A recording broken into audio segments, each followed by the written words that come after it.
or part 1, depending on what I name them. Last time we learned how to set up your Java project so that you could follow along. So that was really part 0, but now we're actually going to learn something. So that's why this is called part 1, although it's the second video. And today we're going to learn about Java statements. In case it wasn't clear, we are going to be learning Java as we learn to program. We're going to be learning about statements. A statement is simply one line of code that does one thing. You can combine statements in Java to make them, more complex and fit more things on a line, but really everything you do in Java, well, not everything, but most of the things you do in Java will boil down to statements. And there are 3 types of statements. I'm going to make a comment block right here. This is a comment block. 3 types of statements. Number 1, a variable declaration. I'll tell you what a variable is very shortly. Number 2 is assign a value to a variable. If I pause while I'm typing, it's because typing and speaking is difficult. Okay, I can't do both very accurately. And number 3 is a function call. In Java, functions are called methods, but they're exactly the same thing. There is no difference. I'll use them interchangeably. Sometimes I'll say method, sometimes I'll say function. The only important thing to know is that Java calls them methods. So sometimes an error message will say method not found or something like that. So just keep that in mind. Methods and functions are the same thing. And these are basically the only 3 things you can do in Java as far as instructions go. There are other things you can do in Java that aren't really related to carrying out instructions, like the computer carrying out instructions. We'll learn those later, but for right now, we're just going to learn these 3 types of statements. And the first type of statement I'm going to tell you about is a variable declaration. Now first, you might be asking yourself, or me, nobody's asking me in chat right now, but you're probably asking yourself, what's a variable?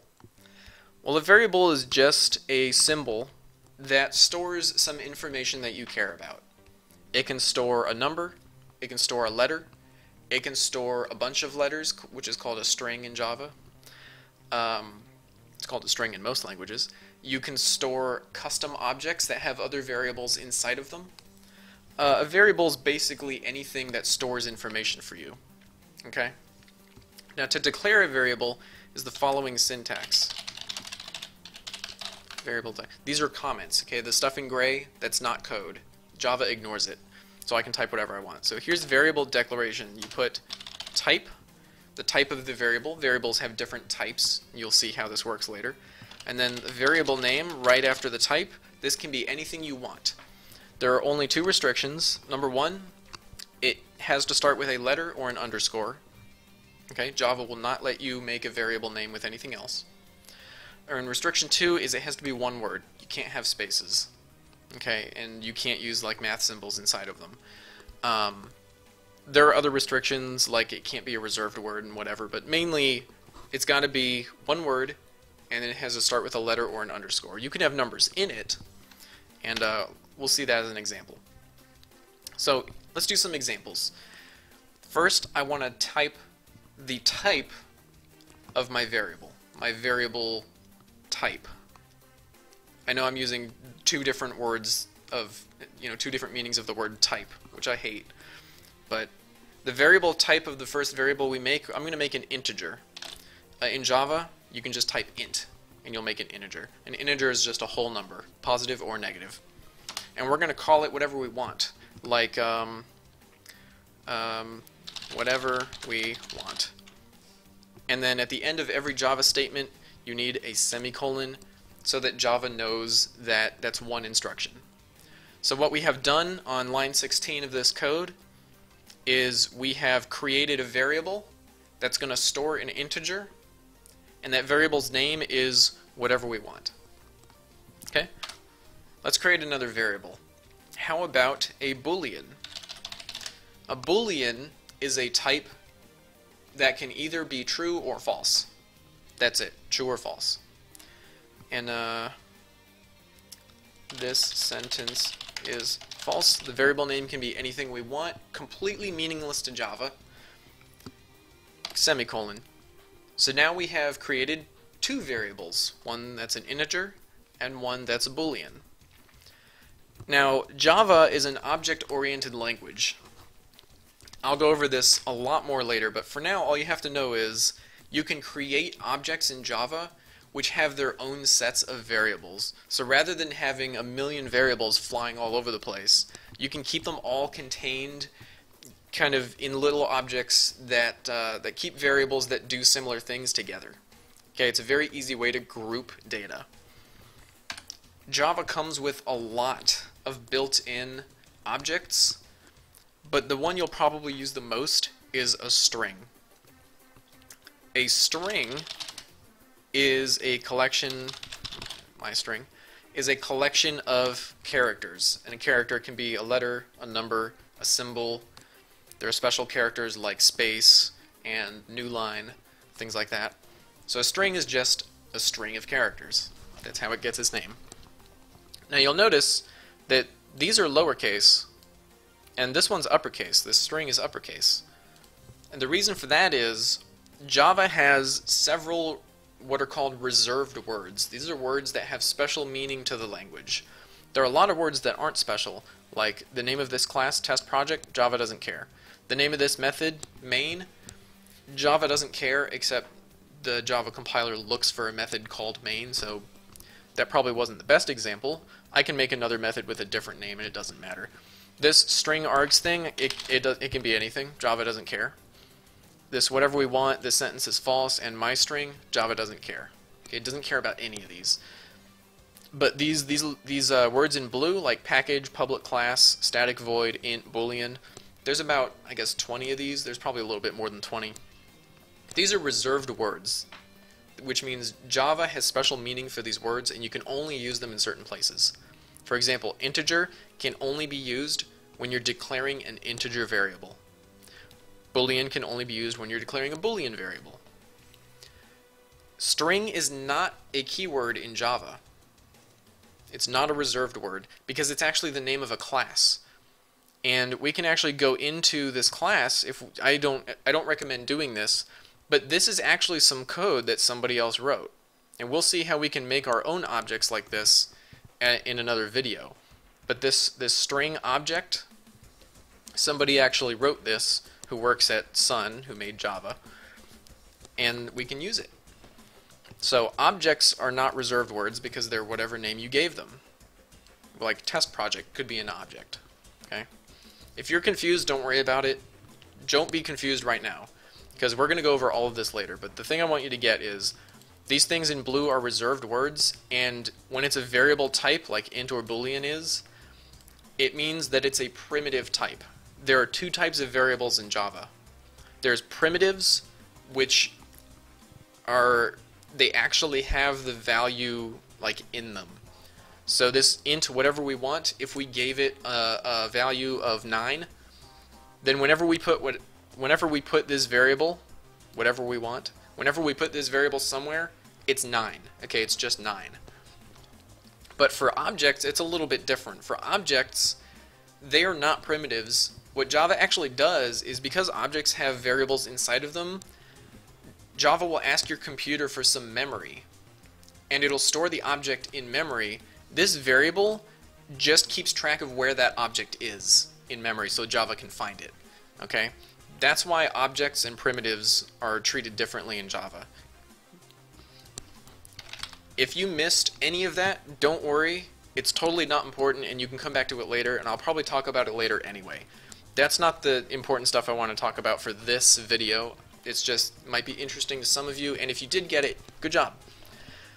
So the second thing we can do, the second kind of statement in Java, is we can give values to these variables.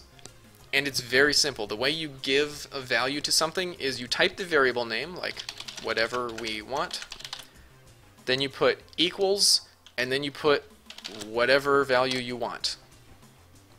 Okay, so now this int whatever we want, and I'm just going to rename it very quickly, refactor, rename. One of the wonderful things about an integrated development environment is you can do things like this, my integer, or actually, let's name it some number.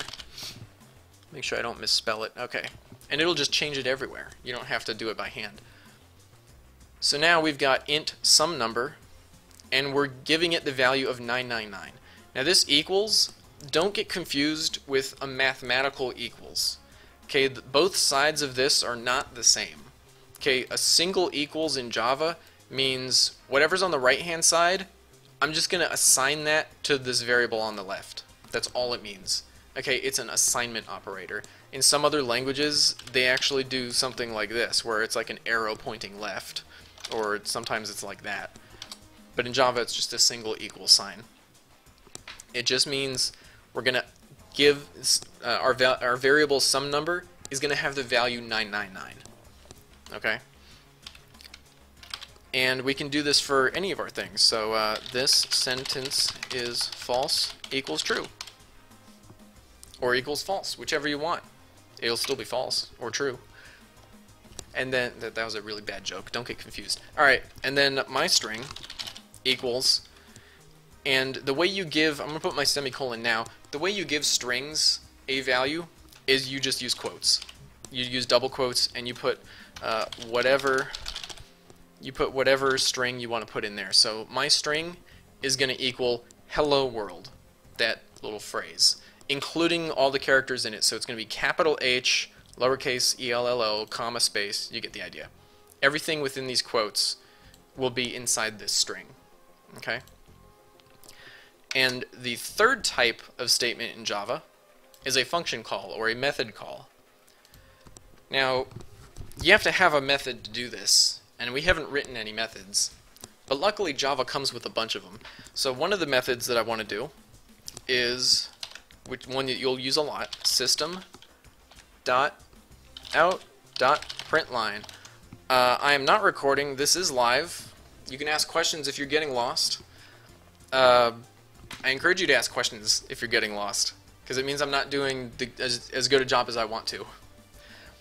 But anyway, let's do a function call. All functions or methods. Actually, let me write methods up here. All functions and methods are going to look something like this. It's going to be something dot method name, and it's going to have parentheses. Okay, this is what a method looks like. Sometimes you won't have this many dots. Usually you only have one. Sometimes you'll have 0, but usually you'll have 1. And this particular method, what it does is it puts some text into the console. So let's put my string in the console. I hope my console's big enough for people to see, otherwise it's going to be kind of awkward. And let's run this file. Not quite big enough. Oh, I put system.println. Usually you use system out. We'll use system out. But anyway, I don't know if you can see it. It's a little bit small. I wonder if I can format it from here. But it says hello world right up here, and then it says build successful. Error in scene. Okay, well I guess I'm not going to format that. I'll make that bigger for next time. Loops. Oh, why thanks. I think I could still improve on explaining things. Budaika says he's halfway through his first Java course in university, college. And he's around where they're teaching loops. I'm guessing you've done like while loops or for loops, or maybe they're teaching that now. Yeah, we're going to get to some advanced content. We're not going to get super high because a lot of the really complicated stuff you really should be taking college courses. There's a lot to learn. But we'll get to some intermediate things, I guess. You'll be able to make some cool programs that maybe organize files for you, or maybe they read from some files and do something. We'll get that far. But this is just the basic stuff. Anyway, so this is a statement. Sorry, this is a method call or a function call. And these are the three things you can do in Java for the most part. You can make a variable, you can give variables some values, and you can call a method or a function. Now, what is a method or a function? You've seen me call it, but really what is it? Now, here's what we're going to do. I'm just going to go into the code. We can do this in an IDE. We're going to go into the code for this println method. Okay? Don't be intimidated. Actually, it's not that complicated. I'm not going to explain what all of this does. Someday I will. But here's what a method looks like. You write public something. This void is sometimes different. And then you write the method name. Remember how variables can have any name you want? Well, method names can be anything you want as well. Inside the parentheses, remember over here we have parentheses. Inside the parentheses, you can define some parameters. So you make your method, which is basically some code that's going to do something, and you can tell that method, I already have some data, and I want you to use this data in your code. And that's exactly what we're doing here. So we're sending a string into this method. So now this method can use this string, and we're just giving it a temporary name x. And all this thing is going to do, ignore this synchronized line, I'll explain that later, it's going to call another method called print with the same variable, and then it's going to call another method called newLine. I'm not going to look at those methods, but basically what I want you to recognize is all a method looks like, am I on the right thing? Okay, I'm still inside my class. All a method looks like is, I'm going to use public for now, but it's not always public, and I'm going to use void for now, but it's not always void, and then method name, parentheses, and then you can put variables in here like int a, int b, string s. You can put any amount of variables you want, and you make brackets, and you put your code inside these brackets. Okay, so we've learned how to make statements. And you can combine statements. Particularly, you can assign variables, and then you can combine anything on the right-hand side.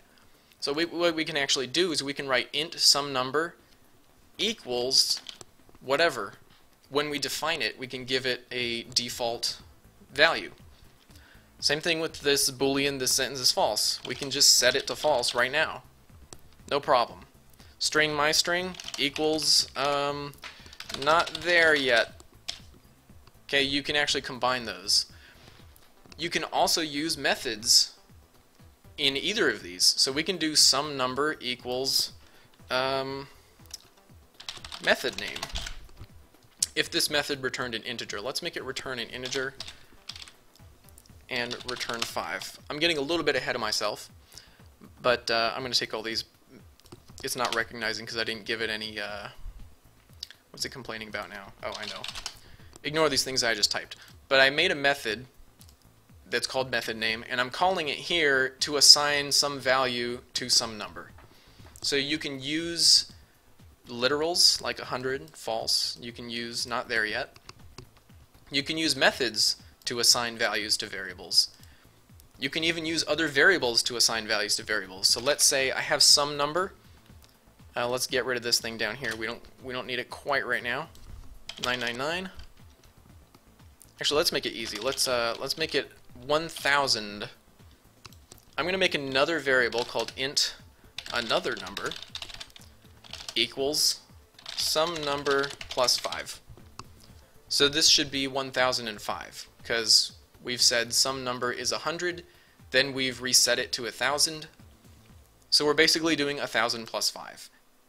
And one of the wonderful things about this print line is you can put anything in it. So we can put another number in it, and if we run it, we should see 1005 up here, and we do. That's kind of small. I'm going to make this larger before I do the next video. I think I said that last time, actually. So now we know how to do statements in Java. Next time, I think we will probably learn how to write methods and what methods do. So